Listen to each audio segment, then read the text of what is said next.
Welcome dear rockers. आज हम देखेंगे इस महीने की सबसे best horror and suspense movie जिसका नाम है मसूदा। मूवी की शुरुआत में हम एक रात के नजारे को देखते हैं जहां फरदीन अपने भाई फैजान को नींद से जगाकर अचानक घर छोड़ने की बात करता है, मानो कि उस पर कोई बुरी मुसीबत आ पड़ी हो। अब अपने भाई की बात सुनकर फैजान को काफी अजीब फील होता है, लेकिन फाइनली वो उसकी बात मानकर घर से निकल ही जाते हैं। रास्ते में चलते चलते वो खेत में आते हैं जहाँ उनको एक औरत का साया नजर आता है। ये देखकर फैजान अपने भाई फैजल को वहां से भागने के लिए कहता है और खुद उस साय का शिकार हो जाता है। यही नहीं, रास्ते में भागने वाले फैजल को भी वो शैतानी साया घेर कर अपने साथ कहीं लेके जाता है। अब इस बात की खबर एक छोटी बच्ची नरगिस को लगती है, जो अपने अंकल मीर चाचा को बताने के लिए भागती हुई आती है और कहती है कि आपके भाइयों को कोई औरत खींच कर लेके चली गई है। ये सुनकर मीर चाचा और नरगिस दोनों उस लोकेशन पर पहुंचने के लिए निकलते हैं, लेकिन अनफॉर्चुनेटली रास्ते में इन दोनों का एक्सीडेंट हो जाता है, जिस वजह से मीर चाचा के पैरों पर चोट आ जाती है और नरगिस की एक आंख डैमेज हो जाती है। अब उस रात मौसम भी काफी खराब होता है, जिस वजह से घटना काफी ज्यादा डरावनी वाली लग रही है और उन्हें समझ में नहीं आता कि आखिर इसके पीछे किसका हाथ हो सकता है। तभी अगले सीन में हमें एक काला जादू करने वाली औरत जिसका नाम मसूदा है उसे दिखाते हैं, और यही इस मूवी की मेन विलन है,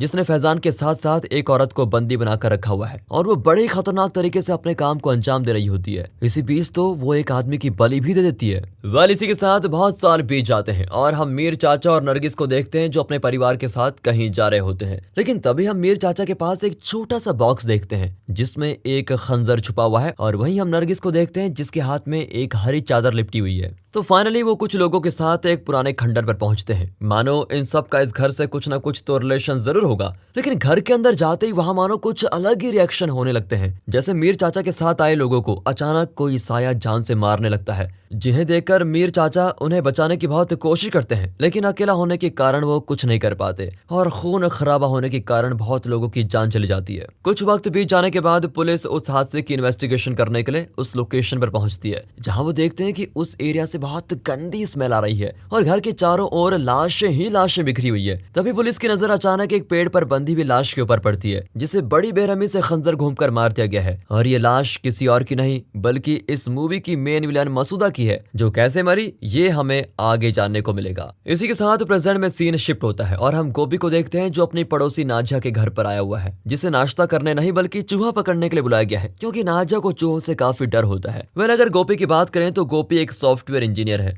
जो दिल का काफी अच्छा है और सब लोगों से बड़े अच्छे से पेश आता है। खैर, अब अगले दिन हम नाजिया की मां नीलम को देखते हैं जो दुकानदार से उधारी मांगने के लिए बहस कर रही होती है। एक्चुअली नीलम एक हाउसवाइफ है जो अपनी बेटी नाजिया के साथ रहती है, क्योंकि उसके अपने पति के साथ कुछ खास नहीं बनती। नीलम एक छोटे से स्कूल में टीचर भी है, जिसकी सैलरी कम होने के कारण उसे कंजूसी करते हुए अपने घर का गुजारा करना पड़ता है, जैसे घर का किराया, दुकानदार के पैसे और खाने पीने का सामान वगैरह। और गोपी उनका पड़ोसी होने की वजह से हमेशा उनकी मदद करता ही रहता है, क्योंकि वो भी गोपी को अपने परिवार का एक हिस्सा मानते हैं। तभी अचानक अगले सीन में हम मीर चाचा को देखते हैं जो एक डरावना सपना देखकर जागते हैं और अपना सामान लेकर किसी और निकल पड़ते हैं, जिन्हें देखकर पता चलता है कि उस दिन के हादसे में मीर चाचा बच गए थे। फाइनली गोपी अपने ऑफिस जाती है, जहां उसको पता चलता है कि आज उसकी गर्लफ्रेंड मिनी का बर्थडे है, जिसे इम्प्रेस करने के लिए वो गिफ्ट भी लेकर आता है, बट कॉन्फिडेंस की कमी होने की वजह से वो उसे अपने दिल की बात नहीं कह पाता। ये खैर हर लड़के की प्रॉब्लम है। वेल, अब हम नीलम को देखते हैं जो अपने स्कूल से मिलने वाली कम सैलरी की वजह से बहुत परेशान है, जिस वजह से उसे हमेशा परिवार में आने वाली मुश्किलों का सामना करना पड़ता है, और साथ ही साथ उससे दूर रहने वाला उसका पति उसे हर महीने पैसे देने के लिए फोर्स करता है, और नीलम भी उसे बिना कहे पैसे दे ही देती है, क्योंकि उसे डर होता है कि उसकी खुशहाल जिंदगी में कुछ प्रॉब्लम्स ना आ जाए। अब इस तरफ हम गोपी को देखते हैं जो अपनी गर्लफ्रेंड मिनी को घर पर डेट के लिए इनवाइट करता है, और वो दोनों फाइनली गोपी के घर पर आते हैं। डेट का सारा इंतजाम किया जाता है और जैसे ही इन दोनों में रोमांस शुरू होने वाला होता है, तो भी कबाब में हड्डी बनने वाली नीलम आंटी वहां कर दरवाजा ठोकने लगती है और गोपी से कहती है कि मेरे घर में कुछ अजीब हो रहा है। इसके बाद गोपी मिनी को वहां छोड़कर उनके घर चला जाता है। इससे तो मिनी बहुत गुस्सा हो जाती है, क्योंकि गोपी उसको छोड़कर चला गया। खैर, अब जैसे नीलम आंटी के बताए मुताबिक गोपी नाजिया के रूम में जाता है,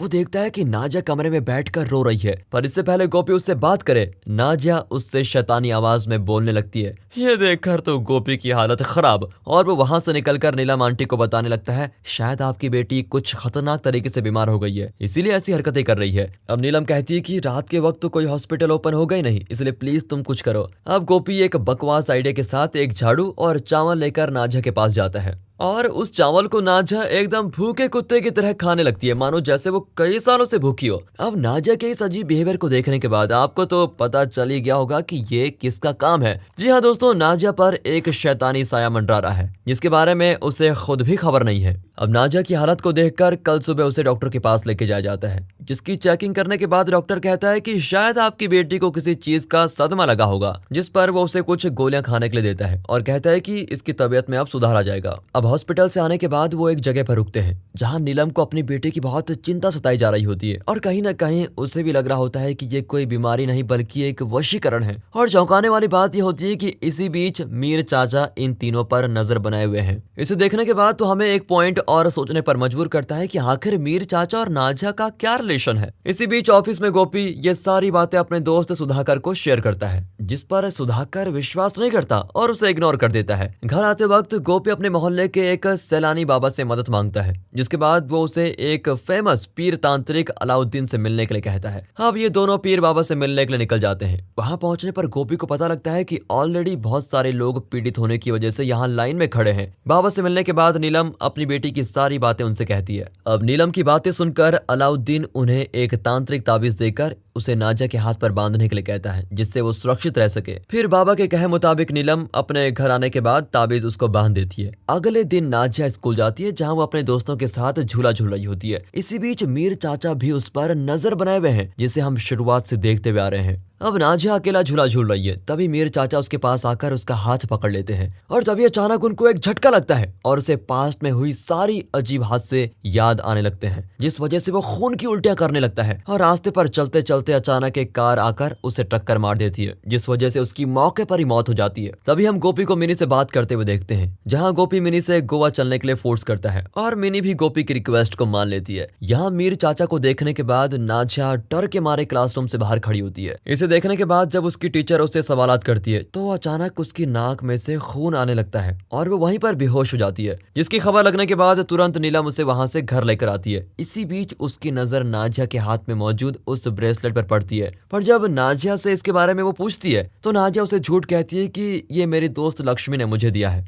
दूसरी ओर उसी रात उस अपार्टमेंट के मकान मालिक का बेटा वहां से गुजर रहा होता है, तभी उसे रास्ते में कुछ हलचल महसूस होती है, पर जब वो देखने जाता है तो उसके सामने अचानक नाजिया आ जाती है। ये देखकर वो काफी डर जाता है और चिल्लाते हुए मोहल्ले की ओर भागता है। इसकी आवाज को सुनने के बाद सारे मोहल्ले वाले वहां इकट्ठा हो जाते हैं और जब नीलम और गोपी उस जगह पर जाकर देखते हैं तो उन्हें दिखाई देता है इस मूवी का सबसे खतरनाक सीन, जहाँ नाजिया पूरी तरीके से शैतानी साया में कन्वर्ट हो चुकी है। इसका भयानक रूप देखकर नीलम और गोपी दोनों के पैरों तले जमीन खिसक जाती है। अब नाजिया की हालत को देखने के बाद उसे हॉस्पिटल में एडमिट कराया जाता है, जहां गोपी तांत्रिक अलाउद्दीन को वहां पर लेके आता है। फिर वो नाजिया के शरीर में मौजूद आत्मा को वश में करने की कोशिश करता है, लेकिन तभी नाजिया के अंदर की शैतानी ताकत एक्टिवेट हो जाती है, जिस वजह से वहां के सारे लोग उसे कंट्रोल नहीं कर पाते। बट आखिरकार अलाउद्दीन उसकी बाजू पर ताबीज बांधकर उसे शांत कर देता है। इसी बीच अलाउद्दीन की भी नजर नाजिया की कलाई पर बंधी उस ब्रेसलेट की ओर जाती है। जैसे ही वो उसे छूता है उसे भी मीर चाचा की तरह पास्ट के भयानक हादसे याद आने लगते हैं, जिसमें उसे भयानक आत्मा और मरते हुए लोग नजर आते हैं। ये देखकर तो उसकी भी कहीं न कहीं थोड़ी हालत खराब हो जाती है, इसलिए वो नाजिया की माँ से अपने सीनियर रिजवान बाबा से मिलने के लिए कहता है, जो इस मुश्किल को सॉल्व कर सकते हैं। अब अलाउद्दीन की बात मानकर ये तीनों रिजवान बाबा के पास पहुंचते हैं, जहाँ वो नाजिया को बांधकर अपनी तांत्रिक शक्तियों से उसे वश में करने की कोशिश करता है, लेकिन अनफॉर्चुनेटली नाजिया के अंदर मौजूद शक्ति ताकतवर होने की वजह से बाबा उसका कुछ नहीं बिगाड़ पाते और उल्टा वो उन सभी लोगों को धमकाने लगती है। इसके बाद रिजवान बाबा को भी लगता है कि इस शैतानी आत्मा को बस करने के लिए कोई और तरीका अपनाना होगा, इसलिए वो नीलम से कहते हैं कि नाजिया को ठीक करने के लिए हमें एक नई तकनीक का इस्तेमाल करना होगा, जिसमें मुझे नाजिया के बाप की हेल्प चाहिए। लेकिन नीलम और उसके पति के रिलेशन तो बहुत खराब है, इसी वजह से नीलम उस बात को टाल देती है। अब अगले दिन मिनी गोवा जाने के लिए फोन करती है, लेकिन नीलम आंटी की बढ़ती परेशानी को देखकर गोपी गोवा जाने से मना कर देता है और इस वजह से मिनी उस पर फिर से नाराज हो जाती है। बेचारे गोपी की तो किस्मत ही खराब है, क्योंकि वो हर बार कुछ अच्छा करने वाला होता है तभी कुछ खराब हो जाता है। अब वो अगले दिन नाजिया के घर आकर उसके घर की तलाशी करने लगते हैं, जहाँ उन्हें कुछ अजीब चीजें महसूस होती है, जैसे कि उसके हाथ में मौजूद वो ब्रेसलेट और उनके घर के बाजू में पड़ी हुई खंडर जगह, जिसकी चेकिंग करने के बाद जब वो उस खंडर में एंटर होते हैं तभी उन्हें वहां पर एक औरत का साया नजर आता है। ये देखने के बाद रिजवान बाबा को समझ आ जाता है कि इस आत्मा का कनेक्शन इस जगह से जुड़ा हुआ है। इसका पता लगाने के लिए वो गोपी से उस घर से जुड़े सारे सबूत और इंफॉर्मेशन इकट्ठा करने की सलाह देते हैं, क्योंकि इस आत्मा के बारे में काफी सारी चीजें पता चल सकेंगी। फिर गोपी उस एरिया के ब्रोकर के यहाँ मिलने जाता है, जिसे रिश्वत देने के बाद वो सारे राज उगलवा देता है, जिसमें वो कहता है कि यह घर एक्चुअली किसी मीर मोहम्मद आदमी के नाम पर था, जो अपने 3 भाइयों के साथ रहा करता था, लेकिन उनके परिवार में कुछ खून खराबा होने की वजह से वो अपने गांव चला गया। पर ये इन्फॉर्मेशन आधी होती है, इसलिए वो फुल इन्फॉर्मेशन कलेक्ट करने के लिए वहाँ के पुलिस स्टेशन जाकर पूरी खबर को हासिल कर लेता है। उसके बाद रिजवान बाबा को आकर दिखाता है, जहाँ उन्हें पता चलता है कि उस घर में एक दिन बहुत सारे लोगों की लाशें मिली थी और साथ ही साथ एक मसूदा नाम की औरत को पेट से बांधकर उस पर चाकू से वार किया गए थे, जिस वजह से वो भी मारी गई थी। अब उस परिवार की कुछ तस्वीरें देखने के बाद उन्हें मसूदा की तस्वीरें मिलती है, जिसने वही ब्रेसलेट पहना हुआ है जो उन्होंने कल रात नाजिया की कलाई पर देखा।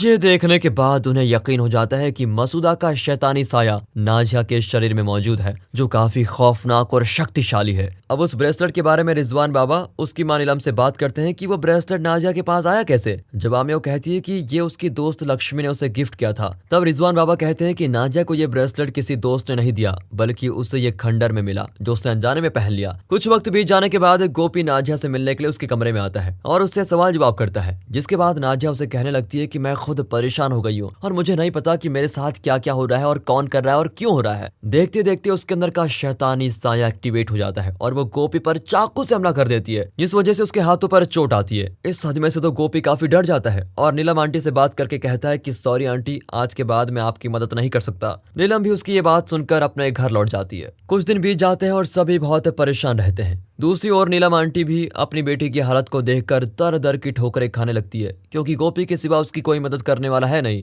अब नीलम की परेशानी को देखकर गोपी ठान लेता है कि इस परेशानी को मिटा कर ही रहेगा, इसलिए वो नाजिया के बाप अब्दुल हुसैन से मिलने के लिए चला जाता है और उनसे मदद करने की रिक्वेस्ट करता है। लेकिन अब्दुल उसकी मदद करने की वजह उस पर नीलम के साथ रहने के कारण शक करने लगता है। अब इन सारी बेहुदा बातों को सुनकर गोपी को गुस्सा आता है और वो चला जाता है। और फिर अब गोपी रिजवान बाबा के कहे मुताबिक मसूदा के घर पहुंच जाता है, जहां उसकी मुलाकात नरगिस से होती है, वही नरगिस जिसे हमने मूवी की शुरुआत में मीर चाचा के साथ देखा था। अब मसूदा का नाम सुनते ही नरगिस गोपी को गुस्से में आकर उस घर से बाहर निकलवा देती है। इसके बाद गोपी उसके घर के बाहर फोन का इंतजार करता है, जिस पर दया आकर आखिर में नरगिस उसे मसूदा के बारे में पूरी इन्फॉर्मेशन देने लग जाती है, जिसमें वो कहती है कि 20 साल पहले हम एक छोटे गांव में रहा करते थे, जहां मैं, मेरे मीर चाचा और उनके 3 भाइयों के साथ रहती थी। एक दिन फरदीन पढ़ाई करने के लिए शहर गया और लौटते वक्त वो अपनी पसंद की लड़की मसूदा से शादी करके इस गांव में आया। और जैसे ही मसूदा के कदम हमारे गांव में पड़े, लोगों को खतरनाक बीमारियां शुरू होने लगी, जिसमें कोई खून की उल्टियां करने लगा तो किसी को दौरे पड़ने लगे, जिससे गांव में हर तरफ मौत का खेल शुरू हो गया। क्योंकि मसूदा औरत नहीं, औरत के रूप में एक शैतान थी, जो काला जादू करने में बिल्कुल माहिर थी और उसे मीर चाचा ने बहुत बार करते हुए भी देखा। उसे शैतानी शक्ति को पाने का कुछ इस तरह जुनून सवार था कि उसने अपने पति के भाई ख्वाजा को अपने प्यार में फंसाकर उसे अपने वश में कर लिया और फिर अपनी सारी चीजों को अंजाम दिया और आखिर में उसने खुद के पति और अपने देवर को मौत के घाट उतार दिया। इन सारी चीजों को मैं दूर से देख रही थी, जिसके बाद मैं तुरंत मीर चाचा को इस बात की खबर देने गई, लेकिन रास्ते में ही हमारा एक्सीडेंट हो गया। इस वजह से मैंने अपनी आंख खो दी। फिर अपने भाइयों को खोने की वजह से मीर चाचा ने उन सारे लोगों को ढूंढकर उनको मारना शुरू किया जिन्होंने मसूदा का साथ दिया था। इसी दौरान मीर चाचा का पूरा धंधा चौपट हो गया और वो कंगाल हो गए। लेकिन अफसोस, उन्हें मसूदा के बारे में बहुत खोजने के बाद भी कुछ पता नहीं चला। लेकिन कुछ साल बीत जाने के बाद उन्हें पता चला कि मसूदा हैदराबाद में मौजूद है। फिर मीर चाचा ने उसे पकड़ने के लिए एक मौलवी से मुलाकात की, जिसके बाद मौलवी साहब ने उन्हें एक तिलस्मी खंजर और एक हरी चादर दी और इन सारी चीजों से वो मसूदा को कमजोर बनाने में सफल हो सकते थे। फिर हम कुछ साथियों के साथ उस घर पर पहुंचे, जहां एंटर होने के तुरंत बाद हमारे सारे साथी मरने लगे। फिर देखते देखते मीर चाचा ने उस हरी चादर से मसूदा को पकड़ लिया और उसे पेड़ से बांध दिया। लेकिन मसूदा तब भी हार नहीं मानी और वो अपनी काली शक्तियों की मदद से लोगों को मार रही थी। तभी मौके का फायदा उठाकर मीर चाचा ने उस खंजर के जरिए उस पर खूब वार किया और उसे मौत के घाट उतार दिया। अब इसी बीच हमको एक सीन दिखाया जाता है जिसमें मसूदा के हाथ में जो ब्रेसलेट था वो जमीन पर गिरता है और मर जाने के बाद उसका ही खून उस ब्रेसलेट को लग जाता है, जिससे उसके अंदर मौजूद शैतानी साया उस ब्रेसलेट में समा जाता है। इसके बाद तो आपको क्लियर हो ही गया होगा कि नाजिया के हाथ में वो ब्रेसलेट कहां से आया था। फाइनली मसूदा के मर जाने के बाद मीर चाचा ने उसे पास ही के जंगल में दफना दिया ताकि वो कभी वापस लौट के ना आ सके। लेकिन थोड़े दिन बाद उसके भाई ने उसे जमीन से फिर से बाहर निकालकर उसे काली शक्तियों के जरिए जिंदा करने की कोशिश की, लेकिन अनफॉर्चुनेटली वो वहां पर मर गया। जाते वक्त वो मीर चाचा से ये बात भी कहता है कि मसूदा के वशीकरण का मैं शिकार हो गया था, इस वजह से मैं ना चाहते हुए भी उसका साथ दे रहा था। इसके बाद वो अपने भाई से माफी मांगते हुए भगवान को प्यारा हो जाता है। अब मीर चाचा मसूदा की लाश को फिर से वहीं गाड़ देता है और साथ ही में उस हरी चादर को भी मसूदा के घर जाकर गाड़ देता है जहां उसने आखिरी बार काला जादू किया था। अब इतनी सारी सस्पेंस स्टोरी देखने के बाद तो आपको पता चल ही गया होगा आखिर में मीर चाचा और नरगिस का इन सारी चीजों के पीछे क्या रोल होगा। अब नरगिस से इन सारी बातों को सुनने के बाद गोपी उस चादर को खंडर से बाहर लेकर आता है और नीलम के साथ जाकर रिजवान बाबा को सौंप देता है। ये देखने के बाद रिजवान बाबा उन्हें एक आखिरी उपाय बताता है जिसमें वो कहता है कि तुम्हें मसूदा की लाश को जमीन से बाहर निकालकर इस हरी चादर को उसके ऊपर पूरी तरह से बिछाना होगा, जिससे उसका खात्मा हो जाएगा और काली शक्तियों से नाजिया भी आजाद हो जाएगी। ये सुनकर नीलम और गोपी जंगल की ओर निकल पड़ते हैं। जैसे ही मसूदा की वो कब्र खोदने की शुरुआत करते हैं तभी रिजवान बाबा के घर में कैद में रखी हुई नाजिया दर्द से तड़पने लगती है क्योंकि उसके अंदर अभी भी मसूदा का साया मौजूद है। ये देखकर उसका बाप अब्दुल बहुत डर जाता है और वो वहां से जाने की जिद करने लगता है। एक तरफ गोपी और नीलम मसूदा को पूरी तरह से खत्म करने में लगे हुए हैं और दूसरी ओर अलाउद्दीन और नरगिस नाजिया को ऑब्जर्व कर रहे होते हैं। खुदाई करते वक्त फाइनली गोपी को मसूदा की बॉडी मिल ही जाती है और तभी अचानक उसे दौरे पड़ने लगते हैं कि मानो मसूदा उसकी जान लेने की कोशिश कर रही हो, इसलिए वो हर तरफ अलग अलग जगह पर दिखाई देती है। बट ये सिर्फ उसके माइंड की एक इमेजिनेशन है जो मसूदा कर रही होती है। और यही नहीं, दूसरी ओर भी नाजिया बेकाबू होकर सारे लोगों को मौत के घाट उतारने लगती है क्योंकि उसके अंदर साये को पता है कि गोपी और नीलम उसे हमेशा के लिए आजाद करने की कोशिश कर रहे हैं। वहीं दूसरी ओर गोपी की लाई हुई हरी चादर कहीं गायब हो जाती है। इसे ढूंढने पर पता चलता है कि वो किसी पेड़ पर अटकी है। उसे निकालने में गोपी कामयाब होता है बट इसी बीच उसे काफी चोटें भी लगती है। बट हमारा गोपी भाई काफी दिल वाला है, इसलिए जो होगा देखा जाएगा। तभी हम इस और नीलम के पति अब्दुल को देखते हैं जिसे नाजिया मारने के लिए आगे बढ़ती है और कुल्हाड़ी से उसके हाथ पैर काटकर उसे बेरहमी से मार देती है। लेकिन इसी बीच चौंकाने वाली बात यह भी है कि मसूदा बहुत शक्तिशाली है। वो एक ही जगह होकर दो जगह अपनी साजिशों को अंजाम दे रही है। अब हरी चादर मिलने के बाद ये दोनों मसूदा की बॉडी को ढकने के लिए चले जाते हैं, लेकिन तभी अचानक एक पेड़ नीलम के ऊपर गिरकर उसे जख्मी कर देता है। फिर नीलम गोपी को अपना काम पूरा करने के लिए भेज देती है। लेकिन जब गोपी उस कब्र के पास आकर मसूदा की डेड बॉडी को ढूंढने लगता है तो डेड बॉडी वहां पर नहीं होती। तभी अचानक मसूदा उसके सामने आकर उसे जान से मारने की कोशिश करती है। इसी बीच गोपी वहां पर गिरी हुई उसकी लाश में खंजर से उस पर हमला कर देता है। इस वजह से उसकी आत्मा कमजोर हो जाती है और दूसरी ओर नाजिया भी बेहोश हो जाती है, जिससे नरगिस और अलाउद्दीन दोनों की जान बच जाती है। अब आखिरकार गोपी उसके पेट में चाकू घोंपकर उसी कब्र में लात मारकर धकेल देता है और हरी चादर को उसकी डेड बॉडी के ऊपर बिछा देता है। इससे उसका सारा खेल खत्म। तभी दूसरी ओर नरगिस नाजिया के हाथ में मौजूद उस ब्रेसलेट को भी निकालकर फेंक देती है। इस वजह से नाजिया की जान बच जाती है और इस तरह होता है बुराई का खात्मा और अच्छाई की जीत। जिसके अगले सीन में हम गोपी को देखते हैं जिसे हॉस्पिटल में एडमिट कराया गया है, जिसे मिलने के लिए रिजवान बाबा और नीलम आंटी दोनों आते हैं। दूसरी ओर नरगिस भी सबको अलविदा कह के अपने गांव लौट आती है और अलाउद्दीन भी। नाजिया भी इस खतरे से बाहर आ चुकी है तो नीलम उससे काफी खुश होती है। अब कुछ वक्त बीत जाने के बाद मिनी और गोपी कमरे में मौजूद एक साथ होते हैं। गोपी मिनी को बीते हुए हादसे के बारे में बता रहा होता है। तभी कुछ देर बाद मिनी चिल्ला उठती है और गोपी से कहती है कि मैंने किसी औरत को दरवाजे के पीछे देखा। पहले तो गोपी इन सारी बातों को यकीन नहीं करता, लेकिन जब वो अपनी आंख से देखता है तो अचानक वही शैतानी आवाज उसको सुनाई देती है जो मसूदा की आत्मा बोल रही है। Oh my God! ये बोलते वक्त तो मेरे रोंगटे खड़े हो गए। खैर, और इस तरह ये सस्पेंस और हॉरर सीन का होता है दी एंड। सच कहूं तो अब तक मसूदा की आत्मा को शांति नहीं मिली है, इसीलिए वो अपना अगला शिकार करने के लिए निकल पड़ी है, जो जल्द ही हमें इसके अगले पार्ट में देखने को मिल जाएगा। तो दोस्तों, इस मूवी ने अगर आपको डरने पर मजबूर किया है तो आप अपने रिव्यू कमेंट सेक्शन में जरूर दीजिएगा। बाकी मिलते हैं ऐसी मजेदार मूवीज में, तब तक के लिए गुड बाय, अपना ख्याल रखिए and finally thanks for watching.